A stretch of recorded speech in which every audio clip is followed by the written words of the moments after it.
ये hi guys, welcome to the Nirvana academy. और कैसे हो आप लोग? Hope you are doing well. और 10 मिनट का टॉपिक आज का ऑयल। अभी आपने हाल ही में सुना होगा न्यूज़ में कि यूएस में ऑयल टर्मोइल हुआ है, जहाँ पे वैल्यू पहली बार वैल्यू नेगेटिव में आई है। तो उसका इम्पैक्ट इंडिया पे क्या होगा? क्या इंडिया पे भी ऑयल प्राइसेस सस्ते होंगे? यूएस में जो वैल्यू है वो नेगेटिव में आ चुकी है, तो क्या इंडिया में भी ऑयल फ्री होगा या सरकार कुछ वैल्यू कम करेगी? और ऑयल के जितने भी पर्सपेक्टिव होते हैं, ऑयल हमेशा न्यूज़ में रहता है। ऑयल के को लेकर के बहुत सारे वॉर्स भी हुए हैं।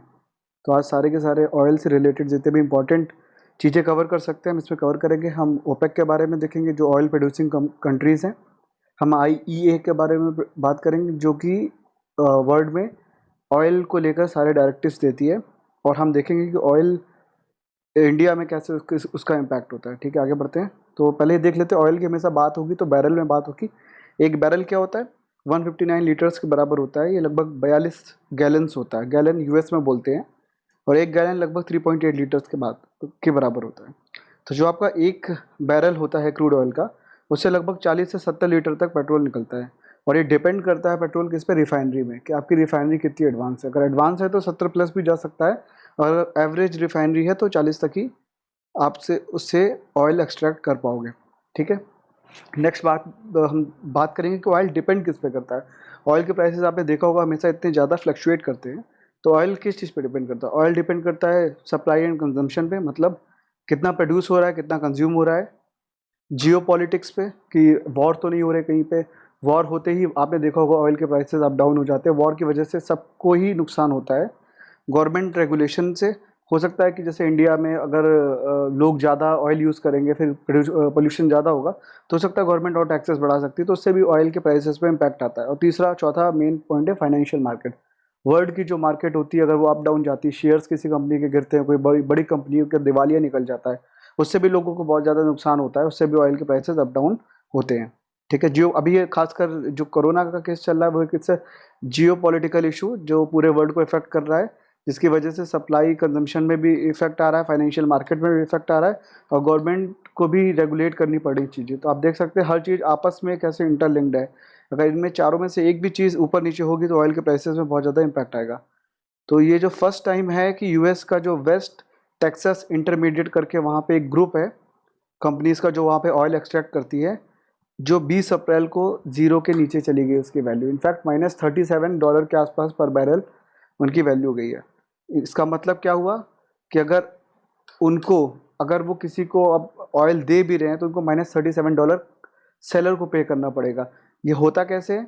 एक्चुअल में होता ये है कि जो सेलर्स होते हैं वो वेस्ट टेक्सास इंटरमीडिएट, जो उनका ग्रुप है सेलर्स का, ऑयल जो एक्सट्रैक्ट होता है उनके साथ ये ट्रेड करते हैं। फ्यूचर्स करके एक ट्रेड होता है, अगर जिसको ट्रेडिंग की नॉलेज है थोड़ी बहुत भी। होता क्या है इसमें, आप आगे की डेट में पहले से ही बता देते हैं कि आपको अप्रैल या मई के लिए, आपने जनवरी में ट्रेड स्टार्ट किया, आपने बोला कि मई में मैं इतने बैरल आपसे ऑयल खरीदूंगा और इस रेट पे खरीदूंगा। लेकिन जैसे अभी की सिचुएशन है, सिचुएशन चेंज हो गई, सिनेरियोस चेंज हो गए हैं। अब ऑयल, क्योंकि ये पहले ही कॉन्ट्रैक्ट में भर चुके हैं कि इनको ऑयल उतना खरीदना ही है। और बाहर का क्या हाल है, कोरोना की वजह से आपको पता है कोई भी ऑयल कंज्यूम नहीं कर रहा, सारी गाड़ियां बंद है, सारी कंट्रीज बंद है।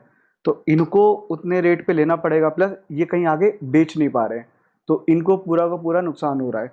ऑयल को ये कहीं रिजर्व भी नहीं कर सकते, अगर इतना ज़्यादा ऑयल है तो ये कहाँ पे रखेंगे।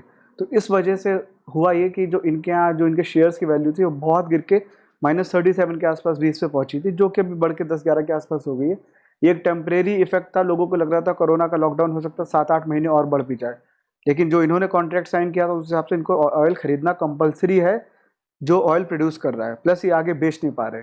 आप दिक्कत समझ रहे हैं? एक आदमी है जिसने 3-4 हज़ार टन गेहूं खरीद लिया, लेकिन अगर वो आगे बेच नहीं पाएगा तो गेहूं रखे रखे सड़ जाएगा। ऑयल के साथ भी कुछ ऐसा ही, ऑयल को भी आप ऐसे कहीं भी नहीं रख सकते, उसके लिए भी आपके पास प्रॉपर वेयर हाउस होने चाहिए। नहीं है तो आपको बहुत दिक्कत हो जाएगी, ऑयल आपका बर्बाद हो सकता है।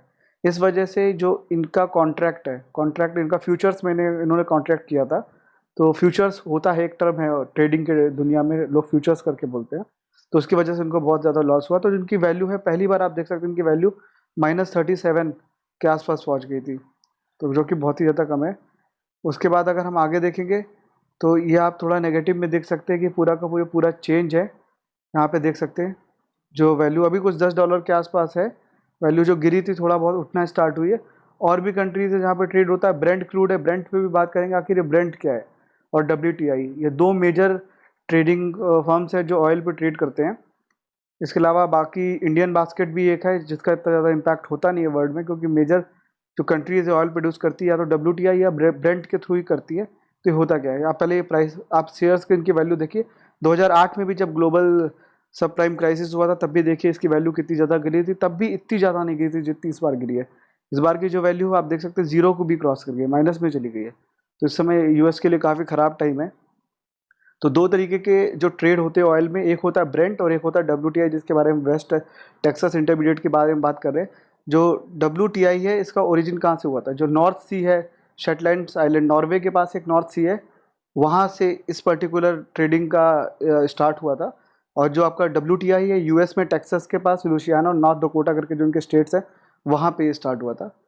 और जो ऑयल प्राइसिंग है ब्रेंट की, जो मेन वो 2/3 लगभग ऑयल प्राइसिंग जो होता है, 2/3 जो इंपोर्ट होता है या एक्सपोर्ट होता है वो ब्रेंट के थ्रू होता है, जबकि WTI में सिर्फ 1/3 होता है। और जो ब्रेंट क्रूड ऑयल है ये जितनी की आपकी साउथ ये मिडिल ईस्ट की कंट्रीज़ हैं ये सब इसके थ्रू ही जाती हैं। और US की जो कंट्रीज़ हैं वो यहाँ पे प्रोड्यूस होती है। तो जो ब्रेंट में ऑयल प्रोड्यूस होता है वो हमेशा सी के रीजन के आसपास प्रोड्यूस होता है, तो उसको ट्रांसपोर्ट करना ईजी होता है। लेकिन जो WTI वाला है वो लैंड लॉक्ड कंट्रीज है, टेक्सास है, ज़मीन जो समुद्र से बहुत दूर ज़मीन होती है एरिया में, वहाँ पे ये तेल प्रोड्यूस होता है, प्लस इसको जो ट्रांसपोर्ट करेंगे उसकी भी कॉस्ट ज़्यादा होती है। इस हिसाब से WTI का जो कॉस्ट है ज़्यादा होना चाहिए ब्रेंट से, क्योंकि ब्रेंट में आपको ट्रांसपोर्टेशन भी सस्ता पड़ता है, लेकिन ऐसा होता नहीं है। हम आगे देखेंगे क्यों। ब्रेंट का जो ट्रेड है वो बेसिकली ओपेक कंट्रीज़ हैं, एक 13 और 14 जो अप डाउन होती रहती है। पावरफुल ऑयल एक्सपोर्टिंग कंट्रीज़ हैं, बहुत ज़्यादा ऑयल प्रोड्यूस करती हैं और लगभग 2/3 66 या 67% ऑयल यही एक्सपोर्ट करती हैं, और बाकी रिमेनिंग US से होता है, थोड़ा बहुत इंडिया और बाकी जो कंट्रीज़ हैं इनके पास ऑयल है उसके थ्रू होता है। तो ये आप देख सकते हैं ब्रेंट का ग्राफ देखिए और WTI का। ब्रेंट हमेशा WTI सस्ता है, इसका रीज़न क्यों है, WTI जबकि लैंड लॉक जगह पे प्रोड्यूस होता है उसके बावजूद भी सस्ता है, और ब्रेंट वाला जो है सी के अराउंड ऑयल निकाला जाता है जिससे ट्रांसपोर्टेशन भी इजी होता है, उसके बावजूद ये महंगा है। क्यों, क्योंकि US के पास लगभग 2000 के टाइम पे US ने एक सेल रिवॉल्यूशन करके टेक्नोलॉजी उन्होंने इवॉल्व कर ली थी, जिसकी वजह से वो बहुत ईजिली और बहुत सस्ते दामों में ऑयल फेच कर सकते हैं। टेक्नोलॉजी जैसे फ्रैकिंग करके, इनकी एक टेक्नोलॉजी ड्रिलिंग एंड फ्रैकिंग करके, जिसके थ्रू ये ऑयल बहुत ईजिली निकाल सकते हैं रॉक से। लेकिन ये टेक्नोलॉजी बाकी वर्ल्ड के पास अवेलेबल नहीं है, तो बहुत ज़्यादा कॉस्टली पड़ेगा। और जो इसीलिए जो ब्रेंट प्राइसेस हैं वो थोड़े से ज़्यादा होते हैं WTI से। WTI सस्ता है टेक्नोलॉजी की वजह से, not because of transportation, technology की वजह से।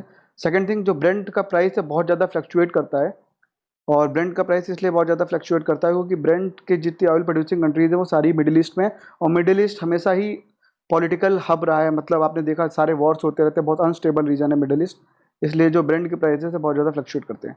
नेक्स्ट पे आते हैं कि क्या सभी जगह के जो ऑयल के प्राइसेस है फॉल कर रहे हैं, नहीं ऐसा नहीं है। WTI का डिक्लाइन बहुत तेज़ी से हुआ है, बहुत शार्पली हुआ है, लेकिन जो ब्रेंट की जितने भी इंटरनेशनल बेंचमार्क्स हैं वो लगभग $20 के आसपास चल रहे हैं। तो बाकियों में इतना फॉल नहीं हुआ है, लेकिन उस लेवल तक नहीं हुआ है जितना WTI के केस में हुआ है। और जो अब फॉल क्यों होता है ऑयल में, क्योंकि देखिए ऑयल प्रोड्यूसिंग कंट्रीज होती है वो ऑयल प्रोड्यूस करती हैं, दूसरी कंज्यूमिंग कंट्रीज होती है जो ऑयल कंज्यूम करती हैं। एकदम से अगर कंजम्पशन बंद हो जाए और ऑयल जो प्रोड्यूस किया जा रहा है वहाँ पे बहुत ज़्यादा ऑयल प्रोड्यूस हो चुका है, तो वो ऑब्वियस सी बात है वो होल्ड नहीं कर सकते उस ऑयल को, वो बेचेंगे, कोई लेने को तैयार नहीं, इसलिए वो प्राइस को नीचे करते हैं। सप्लाई डिमांड का पूरा कॉन्सेप्ट है, इसलिए इस वजह से जो बायर्स को होता है बहुत सस्ते दामों पे ऑयल बेचा जाता है जब भी कोई ऐसी कंडीशन आ जाती है। लेकिन अभी वो भी कंडीशन नहीं है कि लोग बिल्कुल भी बाय नहीं कर सकते इस समय। तो लेकिन एकदम से कोरोना की वजह से इफेक्ट ये हुआ है कि कोई भी कंट्री ऑयल बाय नहीं कर रही, लेकिन जो प्रोडक्शन है वो आप एकदम से ज़ीरो नहीं कर सकते। इस वजह से जो सप्लाई डिमांड का जो गैप है वो थोड़ा सा डिस्टर्ब हुआ है, इस वजह से ऑयल के प्राइसेस नीचे जा रहे हैं।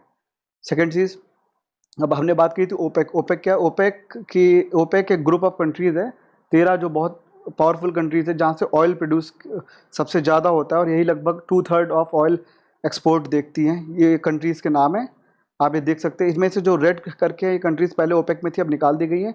ओपेक जो फॉर्म हुआ था 1960 में बना था इराक में, इराक की कैपिटल बगदाद है, वहाँ पे फॉर्म हुआ था। 5 कंट्री ने मिलकर सामने आई थी और उन लोगों ने मिलकर एक ग्रुप बनाया था, और ये मेन ऑयल प्रोड्यूसिंग कंट्रीज़ थी, Iran, Iraq, Kuwait, Saudi Arabia और वेनेजुएला। ये 5 कंट्रीज़ थी जिन्होंने ओपेक बनाया। बाद में 1961 और में कतर और 62 में इंडोनेशिया ने इसको ज्वाइन किया, लेकिन बाद में इन दोनों को निकाल दिया गया। कतर आतंकवादी गतिविधियों को फैलाने की वजह से इसको निकाल दिया गया है और इंडोनेशिया ने खुद ही 2018 या 19 में इसकी मेंबरशिप छोड़ दी। लीबिया और यूनाइटेड अरब एमिरेट्स ने 62 और 67 में ज्वाइन किया, अल्जीरिया ने 69 में और नाइजीरिया ने 71 में। इक्वाडोर भी पहले था, इसका मेंबर निकाल दिया गया है क्योंकि वहाँ की इकोनॉमी बहुत ज़्यादा डाउन हो चुकी है। गैबॉन और अंगोला और इक्वेटोरियल गिनिया और कॉन्गो, ये कॉन्गो सबसे हाल ही में जिसने ज्वाइन किया वो कॉन्गो है।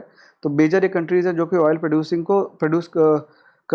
कंट्रीज़ है। 2/3 लगभग यहाँ से ऑयल प्रोड्यूस होता है और ब्रेंट के थ्रू ये ट्रेड करती हैं ऑयल को। और ये क्यों ये उसके बाद हम बात करेंगे आईईए की, लेकिन आईईए से पहले ये हम कोशिश जानने की कोशिश करें आईईए बना क्यों। Thanks for the listening guys up till here. यहाँ पे पार्ट 1 कंप्लीट होता है जो कि 10 मिनट था। अगला पार्ट 2 भी 10 मिनट का होगा, लेकिन उसके लिए आपको थोड़ा वेट करना पड़ेगा। 1973 में ऐसा क्या हुआ कि आईईए बनाना पड़ा, किसने किस पे हमला किया, ऑयल क्राइसिस क्या हुआ, क्रैश हुआ, गोलन हाइट्स और सिनाई पेनिनसुला अभी न्यूज़ में थे उस टाइम, ऐसा क्या था। इसके लिए आपको पार्ट 2 तक वेट करना पड़ेगा और हर दिन की तरह 10 मिनट यहाँ पे एंड होते हैं।